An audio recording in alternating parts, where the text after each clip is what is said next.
ஐஷா சேனலுக்கு உங்களை வரவேற்கின்றோம். நமக்கு தும்மல் வருவது அப்படின்றது ஒரு இயற்கையாக நடக்கக்கூடிய ஒரு செயல். மழைக்காலங்கள் தொடங்கி விட்டதனால சில பேருக்கு ஜலதோஷம் பிடித்திருக்கும். அப்படிப்பட்டவர்களுக்கு தும்மல் வருவது மிகவும் சகஜமானது. அதிகமாக தூசியோ அல்லது துகளோ மூக்கில் நுழைந்து விட்டாலும் நமக்கு தும்மல் ஏற்படும். இப்படி தும்மல் ஏற்படும் போது ஏதாவது ஒரு விஷயங்களை பேசிக்கொள்ளும் போது அதற்கு சகுனம் பார்த்தார்கள் நம் முன்னோர்கள். அது என்னென்ன சகுனங்கள் அப்படின்றதுதான் இந்த பதிவுல பார்க்க போறோம். ஐஷா சேனலை சப்ஸ்கிரைப் பண்ணிக்கோங்க, பக்கத்துல இருக்கிற பெல் ஐகானையும் பிரஸ் பண்ணிக்கோங்க.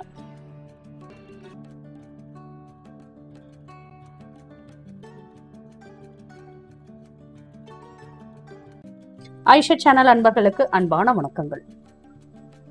எப்பொழுதுமே ஒரு குடும்பத்துல நல்ல விஷயங்களை ஆலோசிப்பது, உட்கார்ந்து பெரியவர்கள் பேசுவது அப்படின்னு பாத்தீங்கன்னா அதிகமாக ஆண்கள் தான் உட்கார்ந்து பேசுவாங்க. அப்படி ஆண்கள் ஏதாவது ஒரு செயலை மனதில் நினைத்து கொண்டு அவர்கள் ஒரு சபையில பேசிக்கொண்டிருக்கும் பொழுது ஒரு பெண் தும்மினாலும் அல்லது பெண்கள் பேசிக்கொண்டிருக்கும் போது ஆண்கள் தும்மினாலும் நல்லதே நடக்கும்.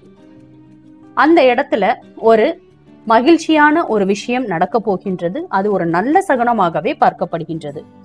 இதுவே ஒரு ஆண் ஏதாவது பேசிக்கொண்டிருக்கும் போது ஆண் தும்மினாலும், பெண்கள் பேசிக்கொண்டிருக்கும் போது பெண் தும்மினாலும் அப்பொழுது அந்த இடத்தில் ஏதாவது ஒரு கெட்ட செயலானது நடக்கவிருக்கின்றது என்பதுதான் அர்த்தமாகின்றது. பொதுவாக சில பேருக்கு ஒற்றை தும்மல் வரும்.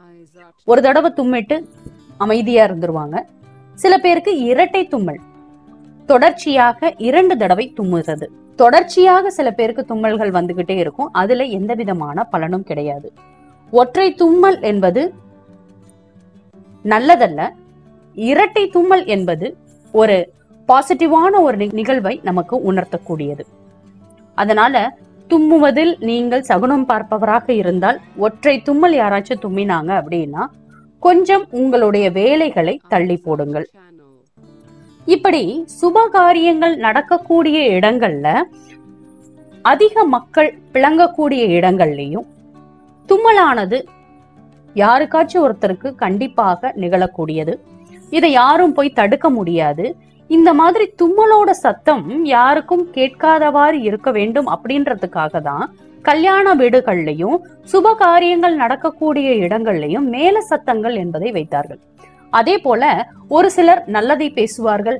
பலர் அங்க கூடும் போது ஏதாவது ஒரு தேவையில்லாத டாபிக் எடுத்து பேசிட்டு இருப்பாங்க. அமங்கலமான சொற்களையும் பேசுவார்கள். இது எல்லாமே அந்த சுப நிகழ்ச்சி நடத்தக்கூடியவர்களோட காதுல விழக்கூடாது. அப்படி விழுகும் போது அந்த இடத்துல ஒரு நெகட்டிவ் எனர்ஜி பரவக்கூடும். அதனாலதான் இந்த மாதிரி செயல்களோ, தும்மல்களோ, இந்த மாதிரி அவச்சொற்களோ யாருடைய காதலையும் விழ வேண்டாம் என்பதற்காகவே முன்னோர்கள் நாதஸ்வர இசை, மேளதாளங்கள், இது போன்ற பல மங்கள வாத்தியங்களை அவர்கள் விழாக்களில் அமைத்தார்கள். அதனால தும்முவது அப்படின்றது என்னதான் இயற்கையான செயலாக இருந்தாலும் அதிலும் கூட ஒரு சிறு சகுனத்தை பார்த்துதான் நம் முன்னோர்கள் வழி வழியாக வந்துள்ளார்கள். அதனால நம்ம போகக்கூடிய விழாக்களுக்கும் அல்லது விசேஷ வீடுகளுக்கும் அங்க போய் நம்ம உரையாடுவது பாசிட்டிவ் விஷயங்களாக இருக்கட்டும், நேர்மறையான விஷயங்களாக பேசினால் அங்கு நேர்மறையான ஆற்றல்கள் பரவும். அதே போல தும்மல் வந்தாலும் கூட அதை நாம் அடக்க முடியாது. இருந்தாலும் அந்த இடத்தை விட்டு சற்று ஒதுங்கி விடலாம். மேலும் இது போன்ற பயனுள்ள தகவல் அறிய ஐஷா சேனலை சப்ஸ்கிரைப் பண்ணுங்க, ஷேர் பண்ணுங்க, உங்களுடைய கருத்துக்களை எங்களுக்கு பதிவு பண்ணுங்க. நன்றி, வணக்கம்.